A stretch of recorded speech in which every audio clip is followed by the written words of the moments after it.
Hello and welcome to the Ryan Swo podcast. I'm your host, Ryan Swokowski. And today we have two very special guests on the show. From the What the Flock and Music Life Church podcast, we have Pastor Joel Swokowski. Let's give it up for Pastor Joel. Clap, clap, clap, clap, clap, clap, clap, clap, clap. Clap noise, clap noise. Yeah. And let's give it up for Pastor Jonathan. He is here as well. Hello, Pastor Jonathan. Clap noise, clap noise, clapping, clapping, clapping, clapping, clap. We'll edit that in later. Okay. They're on applause. My producers. They're great. So, all right. How are we doing today, guys? Wonderful. Awesome. Excited to be here. Awesome. Glad you are here. And today we'll be talking to them. I'll be talking to them about season 6 of their podcast. And the topic this year for their season 6 is repairing the reputation of the Bible. Awesome topic. Nice little change of pace here for you guys. And today's episode on the Ryan Swo podcast, we'll be talking about their episodes of 1, 3, 4, 5, and 6. We're going to talk about every second of all 5 of these episodes. It's going to be a 7-hour marathon. Buckle up. It won't. Can't wait. Can't wait. Let's do it. Let's do it. Stay on. Keep watching. That was a joke. Yeah. Okay. But in these episodes, the guys talked about specific verses that have caused damage for people within the Bible, and these verses touched on different topics and subjects such as judging, divorce, like bruising and pain. All really good, excellent topics. These were very healing for me, guys, so thank you very much. So let's jump right in. So in episode 1 of season 6, Pastor Joel, do you remember in that first episode when you talked about, I'm just kidding. The Chris Farley show. Exactly. Thank you very much. Ryan, you're doing great, Ryan. You're doing great. Keep it up, man. That Really was proud awesome. of you. Man, it's probably the best. Okay, there we go. Yeah. But Pastor Joel, let's have you lead off here. What made you guys decide to take the podcast in this direction this season? It was a little change of pace for you guys. Yeah, well, the entire arc of, or I guess purpose behind What the Flock is to help people who've been hurt by church. Seasons 1 through 5 really covered this great doctrinal arc from start to finish. And I guess as a group, those of us working on the podcast thought another great way that we can help people who've been hurt by church is by talking about some of the verses that have been the most damaged and due to flawed man-made interpretations have caused the most damage. And it was actually Jonathan who brought this perspective of like so we really wanted to adjust just some Bible verses, right? And it was Jonathan who helped us see like there is this theme of really the intent behind this entire season is to repair the reputation of the Bible. It's not just to show people what the right interpretations are or what the wrong man-made tradition interpretations are, but there's like this underlying purpose behind season 6 that I think Jonathan and I really were able to grab a hold of and be really motivated by, was like showing people the Bible works. It is like, this is what it means for the Bible to be the living word of God. It works when you understand it the right way, when you apply it the right way. It is a very modern book. So yeah, that's kind of the journey we went on there. Is we just felt like God had more for us to say. I love it. Yeah. And the title, like that, it drew me right in. Repairing the reputation of the Bible. That just like instantly makes me want to click on it right away. So I love it. Thank you guys. So Pastor Jonathan, question for you. What is an area of damage that you had from the Bible?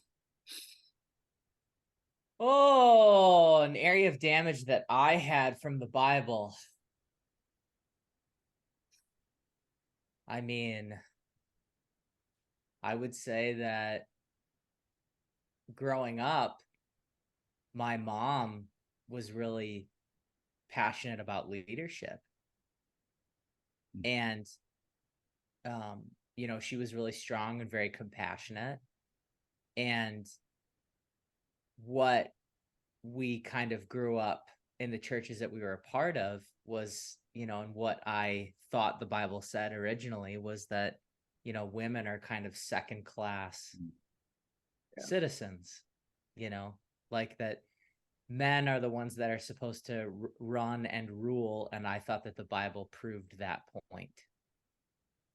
I thought that the men's club, men being leaders or in charge essentially. And I thought that that's what the Bible said. But when I looked at it and actually learned what the Bible said, the Bible actually shows that women are more excellent than men. That women are, that Deborah sat on the seat of Moses, which means that she was a judge of Israel. And so all of these pastors that are saying men and women can't lead side by side are basically denying what Deborah did in her leadership of being essentially in Moses's position. So that was the first thing that I thought of was women in leadership, and how that impacted, my mom growing up and seeing the struggle of, no, I'm just trying to lead alongside men, that women are important to Jesus. They're important to the church, etc. So, yeah. Absolutely, man. Great answer. Yeah. I think about the women in my life that are so strong, but also incredibly smart. And it's been awesome to lean on these strong women too, that can just help me and help the church as well. So yeah, great answer. Great answer. Pastor Joel, same question. What is an area of damage that you have had from the Bible? Yeah, I think, I'll go big picture here too. And we cover some great specific episodes. One of the thoughts I have right away is the God Hates Divorce episode, right?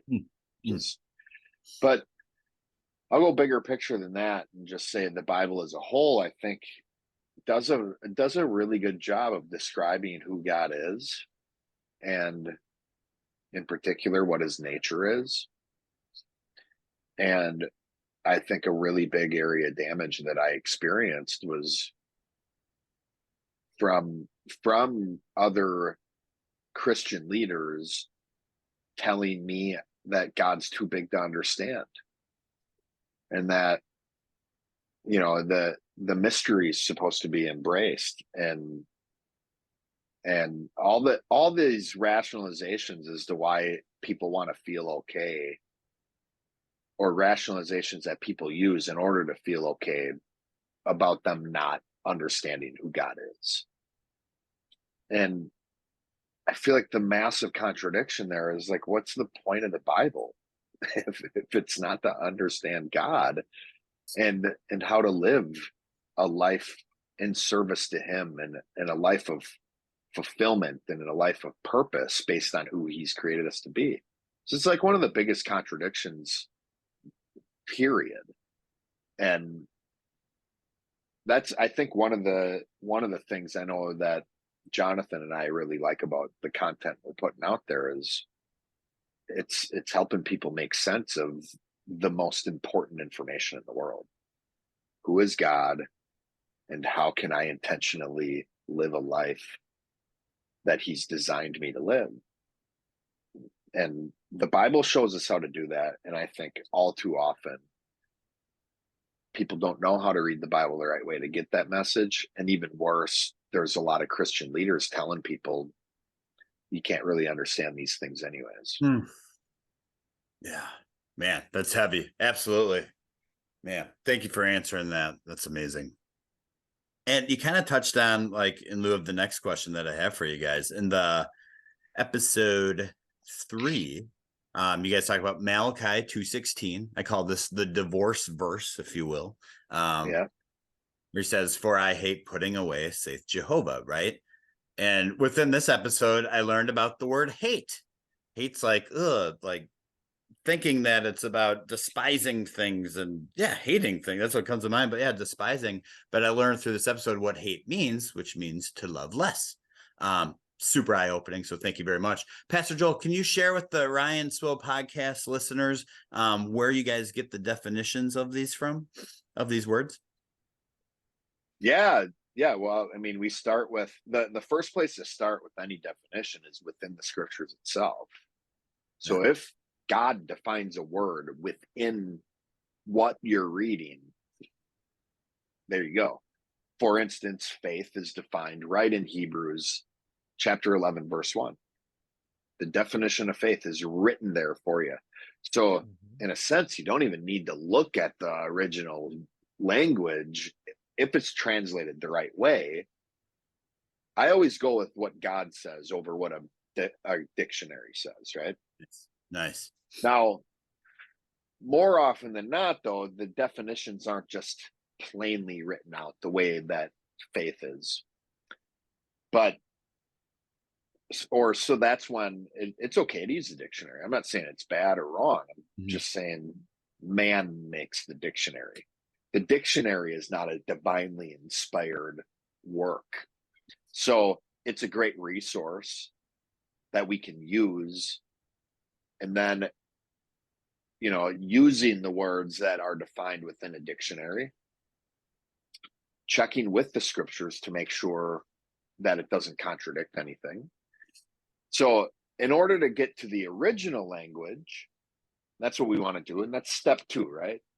Step 2 of the 5 steps of interpretation is to, check the original language.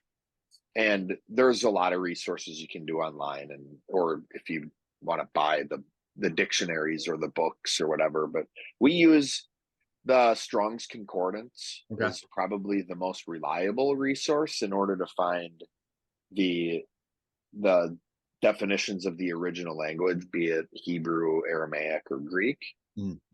And the Strong's Concordance is available online through blueletterbible.org. And like I said, I have like 3 or 4 of them in my house. They're very, very easy to access. But that's really is like step 1 is if God defines it, that's the one I go with. Step 2 is if it's not, I go to the original language, and you're essentially looking at dictionaries. And then from there, the whole principle leading all of these interpretation steps is non-contradiction, right? We're doing all this research in order to get to the non-contradictory interpretation of the Word of God.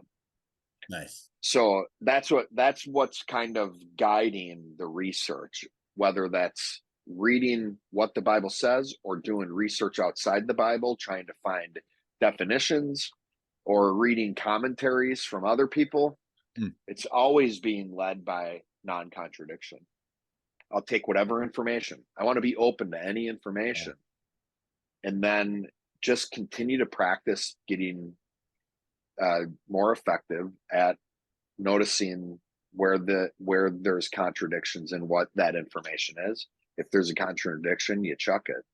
Nice. And that's kind of the journey. Nice. What we do with season 6 is we're like, you know what?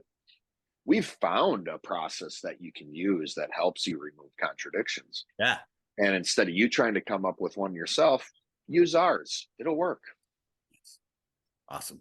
Very helpful. Great explanation. And now I'm thinking about you at your house with all these copies of the Strong's Concordance, like laying throughout your house. So if you're like making eggs in the morning and you think of a word, you just, I got one laying in my kitchen at my disposal. Whenever I want them. Yep. That's what I do while I'm cooking eggs.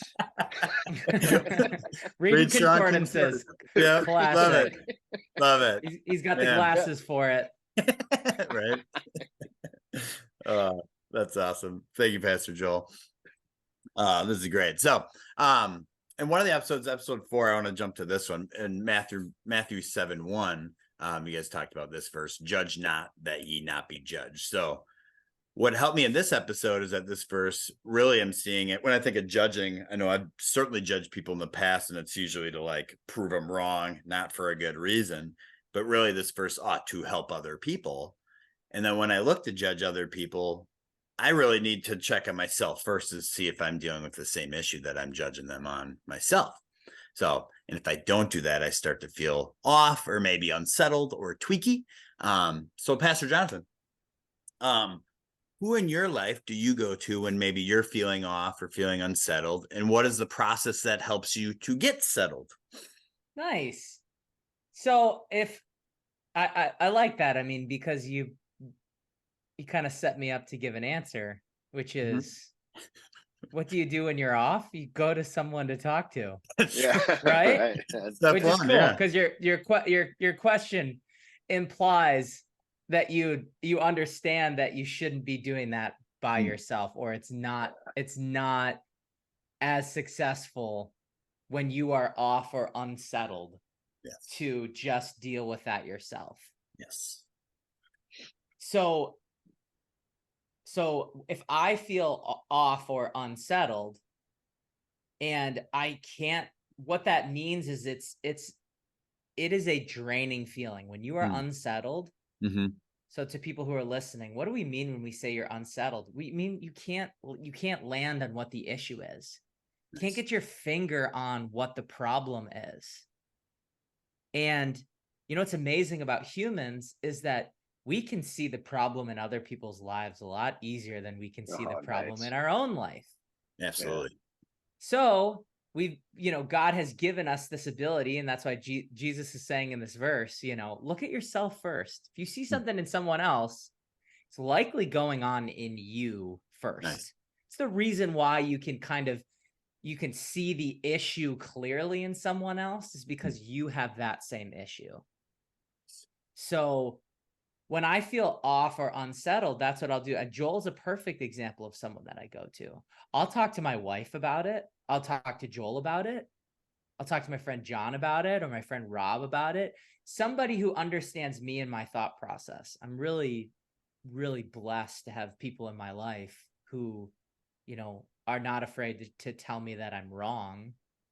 And they understand me and how to reach me.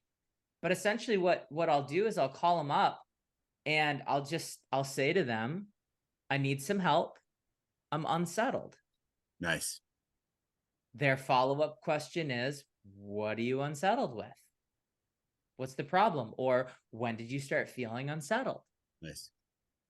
And then what we'll do is we'll play it, essentially you're playing charades. Sweet. So if I call Joel up and I say, hey, Joel, I'm unsettled, then he'll say, is it home? Is it work? Is it church? Is it what is it? Did you have a conversation? When did it start? Who are you talking to? And he will start throwing out things like that. And he will help give me words, if I don't know what the issue is. Nice. And likely what it'll go back to is if I'm unsettled due to something that I'm judging someone else in that I myself am doing, then what he'll do is he'll help me resolve that contradiction. Where it's like, Jonathan, you're mad. You had a conversation with Ryan and you're mad that he wasn't sharing with you. I'm like, yeah, I'm really mad. And Joel can say, well, are you sharing with other people? Are you sharing what's going on with you? And what that's doing is he's helping me deal with the beam in my own eye. Oh, nice. And he's helping me address that issue, because oftentimes that's what I see. Like, where is this unsettling coming from with people? A lot of the unsettling is due to guilt in people's lives. People are unsettled because they're not addressing their guilt. Yeah. And so that guilt turns into pain, and that pain turns into fear, and then that speech turns into something that Yoda says. Is it suffering? Is that what it turns into after that? But anyway,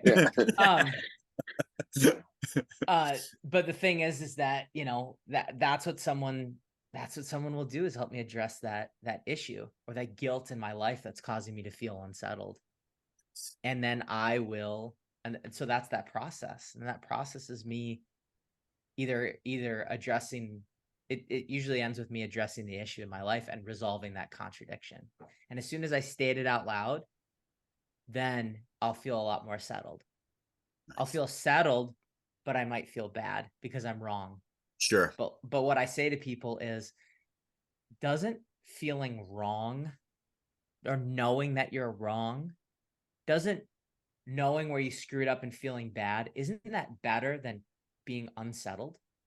Totally. Yeah. Being unsettled is just this gray feeling. It's a disaster, and it just will sap your energy every day. Versus when you're wrong, now you have the power to fix it. Now you have the ability to repair whatever that wrong is. So yeah, that's my process. Great question. Awesome. Great answer. And I love the step one in this is like picking up the phone and calling somebody and saying, I need help, right? It's like this easy concept, but like really hard to do, because I can think of 20 reasons why I can figure this out on my own, or maybe rationalize why I don't need to go to somebody. But man, the quicker I do it, the quicker I can resolve this and ultimately feel better and be able to help people more. So that's awesome. Thank you so much for answering. Yeah, there's nothing in my life where I'm successful alone. Yeah. Amen. You know, so every time I'm successful, there's always someone else that can share in the credit of of that success, of that win. Usually when I'm unsettled or guilty, it's because it was a result of doing something in isolation. Nice. Without bringing someone else into it. Yeah. Well said. Amen to that. That's awesome. All right. So next question. This is the multiple choice question. We're going to switch it up here a little bit. Okay. Pastor Joel, I'm going to have you lead off here. Okay. So we're just talking about judging. So multiple choice. Here's the question. Who is your favorite judge and why? Here are your multiple choice answers. Okay. Judge Judy. Judge Philip Banks, the dad from Fresh Prince of Bel-Air. Fresh Prince of Bel-Air. Or Judge Reinhold, best known as the fourth lead, Neil, in the Christmas movie, The Santa Claus, amongst other movies as well. Yeah. I like that. Is there a right answer for this? There is. The multiple. There is? Okay. Well, honestly, I got to go with my gut here, and I'm going with Judge Banks from Fresh Prince. Ooh. Maybe because of him really taking Will under his wing and being a dad to him, and there's that heart-wrenching scene where Will Smith is like, his dad abandons him yet again, and who's there for him? Uncle Phil. Yeah. Oh. One of the greatest scenes in sitcom history, dude. So I think Judge Philip Banks would be my favorite. Was it favorite, or what was the question? Who's the best? Your favorite judge my and favorite? why? Yes, there is a correct answer of your favorite. So there you go. That is correct. Philip Banks is my favorite. Oh man. That scene is gut-wrenching. Holy. It is gut-wrenching. Wow. Yeah. For a sitcom too, man. That's great. I want to see that. I think I remember it, but I think it's I'm ready for another. I have to watch after this interview. Yeah, I have to watch stuff like that to feel things. Pastor Jonathan, it is like, it's unreal. So, Pastor Jonathan, do you need a recap of the answers to choose from? Who is Same Joel's question? favorite judge? Yeah. B. Philip Banks. Then Judge Judy or Judge Reinhold. I believe he was also the close talker on Seinfeld. He was. Wait, and he was in Fast Times at Ridgemont High. But is the question, who's Joel's favorite judge? This is who's yours, Jonathan? Favorite? Between those three, between Judge Judy, Philip Banks, and Judge Reinhold. Judge Reinhold. Isn't Judge his first name? It's his first name. First name. Probably Judge Reinhold. Nice. Fast Times. He's the guy that works the grill at Fast Times in Ridgemont High, right? Oh yeah, for sure. Yeah.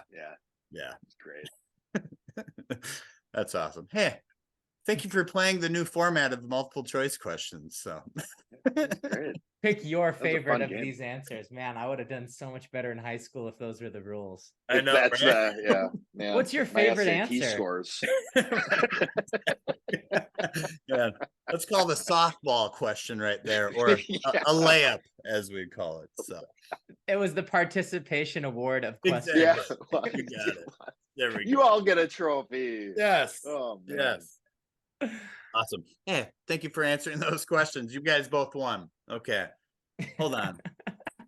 Wait, ring, ring, ring, ring, ring, ring, ring, ring, ring, ring, ring, ring, ring. Whoa, what's that? It's mail time. Yes. Time to open some mail. We do this every episode on the Ryan Swope podcast. I read a letter from one of our listeners. Yes, they still write me letters. And today we have a letter from Bill from Yankton, South Dakota. Ooh, Yankton. Oh, The reach is getting bigger here for the Ryan Swope podcast. All right, here we go. Hello, Ryan. I love the show. It's so awesome. This is one of my favorite podcasts. Man, my fans are amazing. So I have a question for Pastor Jonathan. What advice do you have for someone who has damage around the Bible on how to repair the damage? There's a follow-up question. How is your band Adama doing? And have you considered Pastor Joel being in your band? Oh, great questions.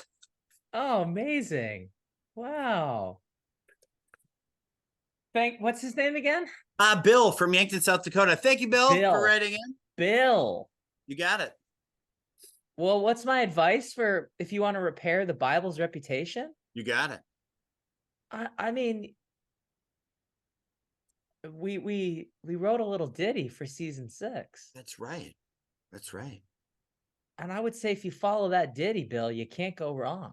It's true. Because you're going to realize that that the damage in the Bible, or the damage that you feel like the reputation of the Bible, it wasn't the Bible's fault. It wasn't the text's fault. It was the misinterpretation. It was people who got their hands on this, and they realized that they could have control or power or enable other people, and they were using this truth for their own benefit, at the expense of others. So they were so it's like that. That's what I would say. Now, if you want to repair the Bible's reputation, one of the simplest things that you could do is when you read the Bible, try to find out how your beliefs are wrong when you read it. Nice. So, Bill, if you're sitting there reading the Bible, instead of going, I'm going to read this to confirm my beliefs, read it to find out where you're wrong. And then you can just stop. Read it. And then when you find an area, when you feel confronted in an area where you're wrong, just stop reading and address that area. And have a great attitude about it. I invented this game on a Wednesday night Bible study called Hooray, I'm Wrong Again, which was, the game was everybody reads the Bible. We're going to go around and we're going to read the Bible together. And then when you feel confronted, stop and say, hey, this is how this confronted a belief in my life. Nice. And that will repair this idea of what Joel was talking about earlier, which is the Bible being the Bible is living and active, and the words that God spoke are sharper than any two-edged sword. It convicts you, it corrects you, it encourages you. So I would say read it that way and see what happens in your life as you read it. How's Adama? Yeah, how's Adama? So Bill knows about Adama and South Dakota. I think you guys, I don't know, do you guys air your music on the internet? We do, yes, on all of the streaming platforms. Well, there you go. There you go. I don't know what's Bill. Do you know Bill's preference of his platform? But yeah, all the major ones. He didn't name it in his letter that he wrote me. Okay. His streaming platform that he likes. So okay. But, yeah. All right. But yeah, we're so Adama's doing great. We have some one more show this fall that's booked, and we're having a great time. I'll probably be heading into the studio soon to record some new music. Oh, sweet. Yeah. Exciting.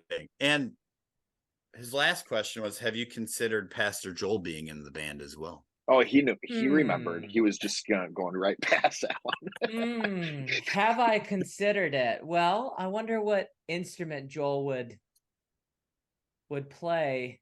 I probably, if I were to have Joel play in the band, I would probably have him be hype man. Nice. Now, I went to go see Damian Marley, Okay. Bob Marley's son. Nice.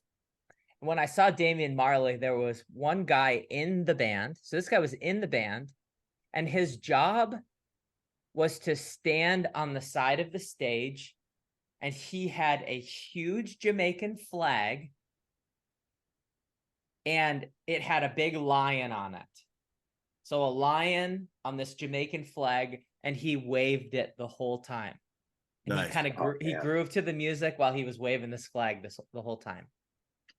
If I had to consider a position for Joel in the band, it would be, let's make a big Adama flag and have Joel on stage being the hype guy waving the flag. How's that? I love it. So have I considered it? Not until now, Bill. Not till right now. Bill, I love that Bill is still writing letters to your podcast. Yep. But listening to music on streaming services, and is an interesting fellow. He really is. Yes. Yes. He's really attached to the medium of writing. Yeah. He must be. First time writer, long time listener. Oh, that's so good. That's so good. Oh, man. Thank you for answering the questions. Thank you, Bill, for writing in. Of course, you will receive a Ryan Swow podcast t-shirt in the mail. We will send it to you. So thank you so much. The hype man was way better. I'm thinking of instruments for Joel. The only thing I could think of was like tambourine. I'd just be distracting everybody. And that's why I was like, yeah, I considered tambourine. I considered some sort of percussive instrument. Yeah. I'm like, no, I think of the flag waver. Bell. Yeah. You guys remember the Mighty Mighty Boss Tones? Yes. When ska had its big run for a few years in the late 90s. Yeah. They had the guy dancing on stage. That was like literally his only job. And in fact, I heard I was kind of a Mighty Mighty Boss Tones fan for a little while. All right. They like saw him at some like concert. He was just jamming out, so they like invited him to come along. That was like ended up being his job. He just danced on stage. Man. Oh man. Years ska. later. When are we gonna get another run at ska here? Boy. If I had to knock on wood, I would, I would say probably another 15 years, maybe. Yeah, right? Yeah, we got a ways yet. Yeah. 50 years, that'd be great. Yeah, it would. 50, yeah, I think it's all coming around. Yeah, that's true, man. Awesome. Thank you, guys. Thank you once again, Bill. Thank you, Pastor Jonathan, for answering. So, another question I have for you guys. Episode 6, you guys talk about a verse from Isaiah, and this verse, it was a really cool verse. It was tough to read. Talk about being like confronted here too. How God is pleased with bruising that Jesus had. That's tough to read up front, right? Like, why would God be pleased with bruising? And then, listening to the podcast, and what I start thinking about is how, like, when I grow, that can be painful short term. So that's where the bruise comes in. It can be really uncomfortable. So Pastor Joel, confrontations can be uncomfortable, but they're needed for growth. So what is your emotion in terms of being confronted, and how have you grown in that emotion? Yeah, I think I'm pretty grateful being confronted nowadays. And then what's the follow-up? How to get there? Yeah, how have you grown your emotion to it? Grown it. Well, I think that comes with really my understanding and experience of what it takes to grow in general. The more my faith has grown, the more I recognize I can't grow without confrontation. So if I want to be somebody who keeps getting better, if I want to have a growth mindset, I need confrontation in my life. And I think, understanding that's one thing, but I think what really starts building the emotion more and more positive is when you start seeing the benefits of applying these confrontation to your life, and you start seeing the long-term benefits of it. And I think also understanding who God is at his core. I mean, God is a confronter. He chastises his children because he loves us. I think one of the number one way that he does help us grow is through confronting us. Truth. He's a God of truth. Truth is confrontational. And honestly, I am built to confront people. So I think maybe one of the biggest things that helped me feel better about being confronted is the fact that I'm a teacher. I want to explain things. I want to correct people. And I can't do that if I'm not okay with it being done to me. That might have been the number one. That might have really been the thing that changed my emotion to confrontation, is knowing that it's like all I want to do. So Sure. yeah. Nice. So I'm just trying to be a man of integrity, right? Not be a hypocrite. Absolutely. Yeah. Great answers. Pastor Jonathan, same question for you. Where's your emotion at in terms of being confronted, and how have you grown in that emotion? Oh, I think how I feel about being confronted, I feel great about it, because I think I think I see this much more as an opportunity for something more. Nice. It's an opportunity to improv, and I feel like if someone's confronting me in an area, and when we say confrontation, we're not saying someone abusing me. Nice. Right. We're saying someone making me aware of an area or an opportunity in my life. So I feel similarly to Joel, where this is an opportunity. Nice. This is really great, and I think that my first step is to consider what it is that they have to say. Now how I got there was actually, I got there through experience. I learned, what I learned through understanding was what the word confront actually means. This was a big turning point for me. It just means, con means with, and front means face. So when you confront someone, you're bringing something to their face. Nice. You're essentially bringing something forward to their face with your face. You are confronting. So I'm going face to face with someone. Well, I love having conversations with someone. I love engaging with someone. And oftentimes confrontation is pointing out an issue or an area in someone's life that's really sensitive or difficult. And what I've learned about myself through doing this a lot is I'm the perfect person to do this. I'm actually being a compassionate person. It took me a lot of experience to learn that compassionate people are the best, like the world's expert at confronting issues. Yeah. They ought to be, because people care, people feel the care in the words that I'm saying. So I'm the perfect person to show other people areas that they're wrong in, because I care, and because that's a way that I'm expressing how much I care about someone. So I think that was the experience, is stepping in time and time again, going, no, this is how I show people that I care about them, is by confronting them and learning the way that I do it as well over time. Like, I'm not somebody who just like can deliver a sentence to someone about what I see in their life and walk away.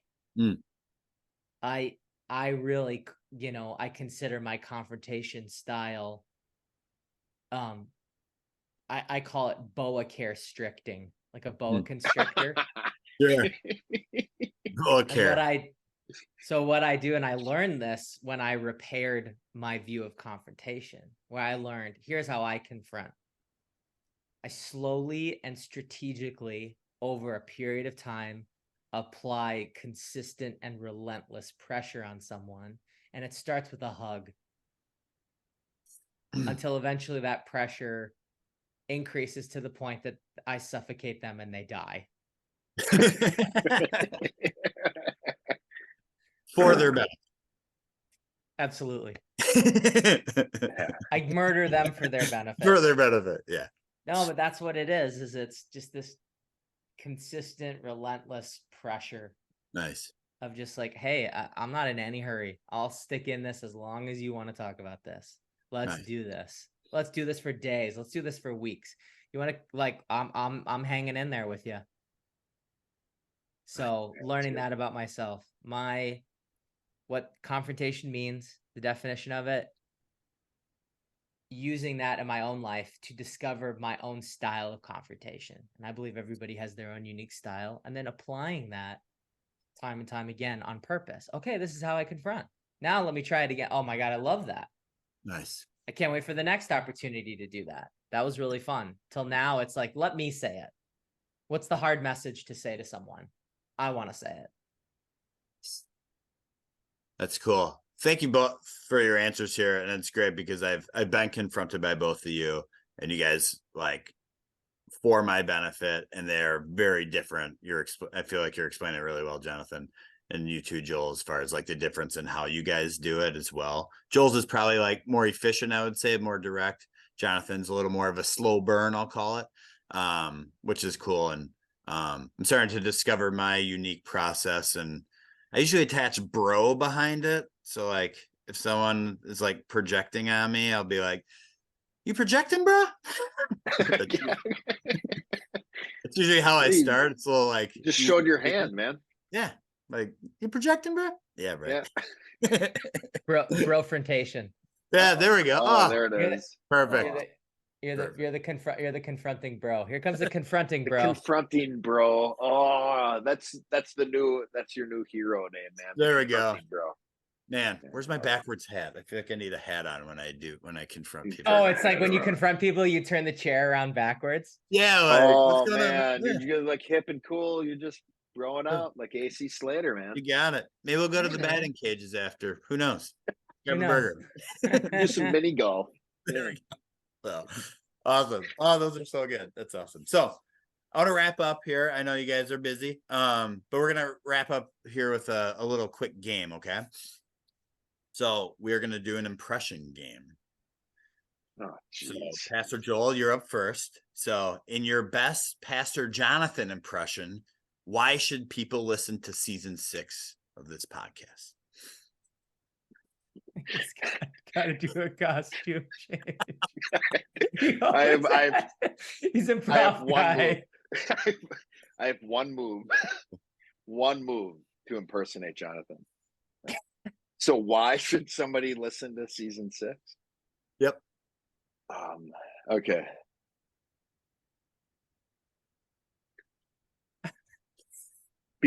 Because it'll help your heart be more in tune with Jesus. Oh, wow. There's 2 Jonathans in front of me. Wow. I'm like, one move. Jonathan has big eyes. That's all I got. Oh, that was kind of creepy. I know. I have been told that. Got it. Wow. Even spot creepy? On, Joel. Yeah. That my eyes are creepy, yes. The impression was creepy. Well, I've been told. Oh, okay. That's so good. Oh, Great funny. job, Pastor Joel. Way to lean into it. All right.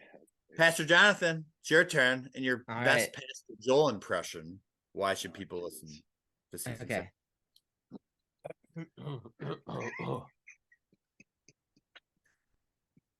Because if you don't listen to it, you're an idiot. Because that's exactly what you should do because of teaching things. You gotta be smart like me. Oh man. Oh, Both spot on. Wow. Oh man, You're I I feel both dug- so winning. known. Dug deep. That's I feel, great. I feel known. Oh, Ah, that was awesome. You guys both win. thank you. You're both winners here. That does wrap up the Ryan Spo podcast. I want to thank you guys for being here today. Hey, Pastor Jonathan, in your best Pastor Ryan impression, do you want to end the show here? Yeah, on a damn. Yeah. Yeah, Ryan, I got to play a game. Here's the bell. Say you and the bell. Let me just take out this letter and say, let me just read on this letter here and say, and bye, everybody. Thanks for joining.